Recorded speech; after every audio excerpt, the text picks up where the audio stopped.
నేనైతే 30 సంవత్సరాలు ఉన్నావా కాంగ్రెస్లో ఉన్నారా? నేను 30 సంవత్సరాలు. నేను అంతకుముందు నేను పక్కా బీజేపీ. కోమటిరెడ్డి వెంకరెడ్డి మా పాలాయన, అది కూడా చెప్తున్నా. ఆయన ఇంటి పేరు కోమటిరెడ్డి వెంకరెడ్డి, నా ఇంటి పేరు కోమటిరెడ్డి అంజిరెడ్డి.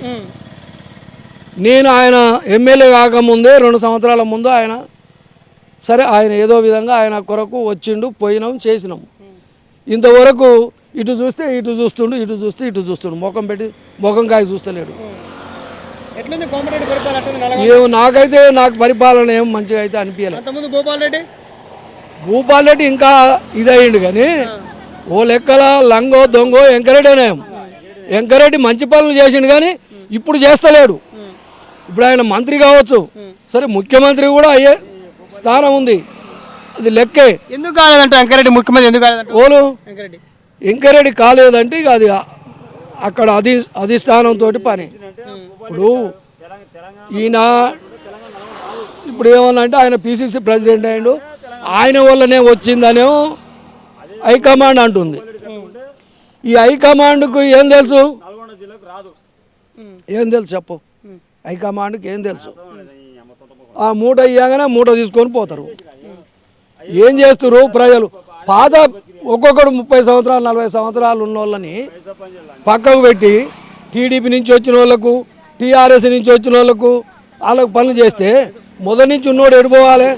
వాడు పని చేసి ఇవాళ పార్టీ మారుతాడు, మళ్ళీ 5 ఏళ్ళకి ఇంకో పార్టీ మారిన వాళ్ళకి పనులు చేస్తారు.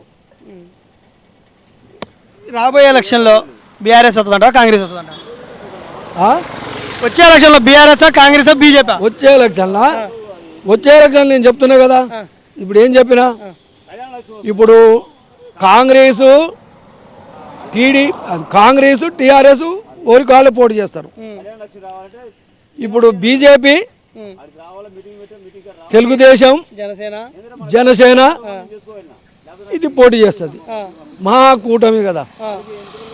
ఆ విధంగా మరి ఈ ముగ్గుట్లో మరి ఈయనకు టీఆర్ఎస్ కన్నా రావచ్చు, కాంగ్రెస్ కన్నా రావచ్చు, లేదా మహాకూటమికి ఆడుపది వాళ్ళకన్నా రావచ్చు.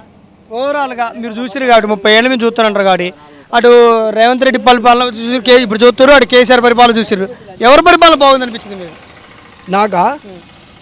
నాకైతే ఎవరి పరిపాలన అనేది కరెక్ట్ అనిపించలే. కేసీఆర్ పాలన ఏంది? బిడ్డో దిక్కు, కొడుకో దిక్కు, అల్లుడో దిక్కు, ఇంకోటి సంతోష్ అటు ఆడో దిక్కు, ఇంతమంది ఇన్ని దిక్కుల. ఇప్పుడు కాదు, అప్పుడే 10 ఏళ్ళనే. ఆ 10 ఏళ్ళన్నా ఎవరికి ఆడే దోసుకుంటానికి సరిపోయింది. ఎందుకు చేయలేదు కరెక్ట్గా? మా శ్రీశైలం ప్రాజెక్ట్ ఎందుకు కంప్లీట్ చేయలేడు? తెలంగాణలో ఇప్పుడు తెలంగాణ అంటే మహబూబ్ నగర్ వేసుకో, నల్గొండ, ఖమ్మం, ఇంకా పోతే ఇటు ఈ పట్టె హైదరాబాద్, రంగారెడ్డి, ఇవన్నీ ఎందుకు డెవలప్? ఆయన ఏమన్నా మూసి కృష్ణ మన అది దానేమడి ఏది కాళేశ్వరం, బోలేశ్వరం అది ఉందిగా, ఉష్క గోదావరి, ఆ గోదావరి అమ్మడి కట్టి ఏదో లిఫ్ట్ పెట్టి పారిస్తున్నా అన్నాడు. అన్నారా? గోదావరి మీకు వస్తున్నాయి, కాళేశ్వరం, నల్గొండకు వస్తున్నాయి, గోదావరికి వస్తున్నాయి. మాకు నేను చెప్పేది మాకు వచ్చాయి కృష్ణా వాటర్కు నీళ్లు తేవడానికి ఏదో విధంగా చంద్రబాబు ఎన్టీ రామారావు ఏమో తాగునీళ్ళకు చేసిండు వస్తానికి. మాధవరెడ్డి ఉన్నప్పుడే కాలువ తీసిరు. మాధవరెడ్డి వర్ధంతి కొరకు పానగల్ చెర్లకు నీళ్ళు వదిలేరు. మాధవరెడ్డి బ్లాస్ట్లో పోయినాక తర్వాత ఆ వర్ధంతికి ఏదో కాలువ తీసిరు. సరే వెంకటరెడ్డి వచ్చి ఈ పిల్ల కాలువలు గా పిల్ల కాలువలు తీసిండు, అది కొంత అయిపోయింది. ఇప్పుడు బ్రాబనెల్లామల ప్రాజెక్ట్ అనేది నింతుంది. ఆ నీళ్ళు ఎక్కడి నుంచి వస్తున్నాయి? కర్ణాటకకి వెళ్ళి వస్తున్నాయి, మహారాష్ట్రకి వెళ్ళి వస్తున్నాయి. ఆ విధంగా వచ్చి గడ్డకు వస్తున్నాయి. కానీ దాన్ని కరెక్ట్గా కొన్ని చెర్లలకు వస్తలేవు. కొన్ని ఏరియాలో ఈ సంవత్సరం పంట పండినాయి అంటే ఆ నీళ్ళతో పండినాయి చాలా వరకు. ఓవరాల్గా ఎట్లుంటుంది చెప్పు? రాబోయే ఎలక్షన్లు ఎవరు వస్తున్నట్టు? ఇక నేను చెప్తాను రేవంత్ రెడ్డి అనేది నేను చెప్తున్నాగా ఉండడా కాంగ్రెస్లో? రేవంత్ రెడ్డి ఉన్నా కూడా రేవంత్ రెడ్డి ఉంటే ఓట్లు వేయరు. కాంగ్రెస్ కోట్లేదు రేవంత్ రెడ్డి ఉంటే. ఉంటే వేయరు. ఎందుకను నువ్వు 15,000 ఇస్తావు, ఇచ్చినవా? నిన్ను ఇవ్వలేగా, మేము అడగలేగా రైతులు. ఇప్పుడు ఇది ఒడ్లు తాలుంది అంటుర్రు, తౌడు ఉంది అంటుర్రు. సెంట్రల్ గవర్నమెంట్ కొంటుందిగా. సెంట్రల్ గవర్నమెంట్ కూడా బియ్యం ఊగనే 3 నెలలు ఇస్తున్నావు, 4 నెలలు ఇస్తున్నావు అని ఆ నయ్యా అని తాత పండించినట్టేమో బియ్యం పంచిపోతుర్రు. మేము కష్టపడి పండించి కోపించుకొచ్చి ఇగో ఎర్ర టెండలు ఇక్కడ పోసి ఎండ పోసుకొని నీకు తాలుంది, తౌడు ఉంది, కిలోకు 2 కిలోలు కట్ అవుతాయి, 3 కిలోలు కట్ అవుతాయి, క్వింటల్కు 5 కిలోలు కట్ అంటారు తాలుందని. మరి మేము ఏం చేయాలి చెప్పు?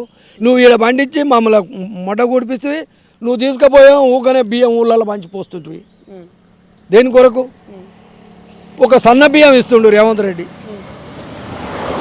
ఒకటి సన్న బియ్యం అంటే ఆయన ఇచ్చింది ఒకటి సన్న బియ్యం. ఫ్రీ బస్ ఎట్టుందంటూ? ఫ్రీ బస్సు ఎందుకు? ఆ ఫ్రీ బస్సు దేనికి? బాగుందంట మహిళలకు. ఏమిటికి? ఏ మహిళలు? రోజు పంతులమ్మలు డ్యూటీకి పోను రాను, పంతులమ్మలు డ్యూటీకి పోను రాను. ఏ మహిళ వ్యవసాయం చేసుకునే మహిళ ఎప్పుడో 6 నెలలకు ఒకనాడు బిడ్డింటికో అత్తగారింటికో ఏడుకన్నా చుట్టిరు కానీ పోతేనే కదా. ఊరికే ఏమంటే ఇప్పుడు బాలేదంట ఫ్రీ బస్? నాకైతే మంచిగా లేదు. ఉంచాలంటావా తీసేయాలంటావా? సలహా ఇవ్వండి. ఓలు అవసరమే లేదు, అది ఇంకేదైనా పెట్టు. ఆడోళ్ళు ఊకోరు, ఎగబడతారు. ఓలు వద్దంటే ఓలు ఫ్రీ బస్ వద్దంటే. ఫ్రీ బస్సు కాదు. ఇగో ఇప్పుడు ఇక్కడ ఉర్రుగా ఈ ఫ్రీ బస్సులో పోతోళ్ళు కాదు వీళ్ళు. సరే పోయినా ఎన్నడో ఒక నాడు పోతారు.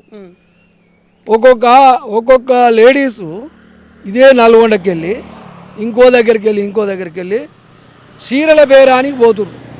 హైదరాబాద్ పోయి చీరలు తెచ్చి ఇక్కడ అమ్ముతుర్రు ఫ్రీ బస్ అని. హైదరాబాద్ పోయి ఛాయలు తాగి వస్తారు హోటల్లో. ఏమి చెప్పు?